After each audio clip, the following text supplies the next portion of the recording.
Hamjambo watoto wadogo wazuri.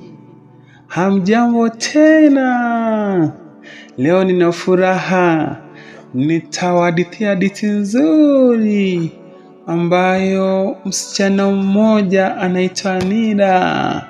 Hivyo sikiliza watoto wazuri. Hadithi inaanza hivi. Katika kijiji kidogo kilichozungukwa na milima ya kijani kibichi, aliishi msichana mdogo aitwaye Nila.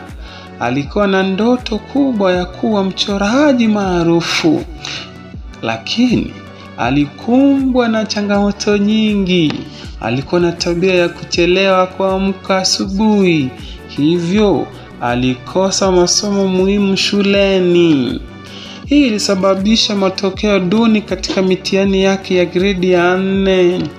Wazazi wake walijitahidi kwa hali na mali kulipa karo ya shule, lakini waliona juhudi zao zikishindwa kuzaa matunda. Waliguswa sana na hali ya Nila na walijua kuwa lazima wafanye mabadiliko ili kufikia malengo yake. Siku moja Nila alikutana na rafiki yake wa zamani aitwaye Bidii. Chini ya kivuli cha mti mkubwa wa mwembe waliketi na kusalimiana. Bidii alikuwa na tabia ya kuwa na bidii katika kila jambo alilolifanya. Alimwambia Nila, kama unataka kufikia malengo yako, lazima uanze kwa kubadilisha tabia zako. Anza kwa kuamka mapema, kusaidia mama kazi, kisha elekea shuleni kwa wakati. Nila aliguswa na maneno ya Bidii. Aliamua kuanza mabadiliko katika maisha yake.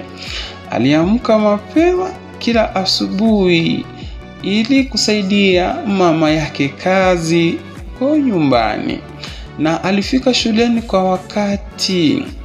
Hii ilimsaidia kufahamu masomo kwa undani zaidi na kuongezea ufanisi wake. Wakati wa mtihani ya gredi ya 4 ulipofika, Nila alijitahidi sana. Alifanya vizuri katika masomo yake na alikuwa mwanafunzi bora katika darasa lake. Matokeo haya yalileta furaha kubwa kwa wazazi wake na walijivunia mafanikio ya binti yao. Wazazi wa Nila waliguswa na mabadiliko ya binti yao. Waliona juhudi zao na walijivunia kumlea mtoto mwenye bidii na malengo. Nila alijivunia sana kwa kuona ndoto zake zikitimia, na alijua kuwa bidii na juhudi ndivyo vilivyomsaidia kufikia mafanikio. Watoto wangu wazuri, hapo ndipo nimefika mwisho wa hadithi yetu.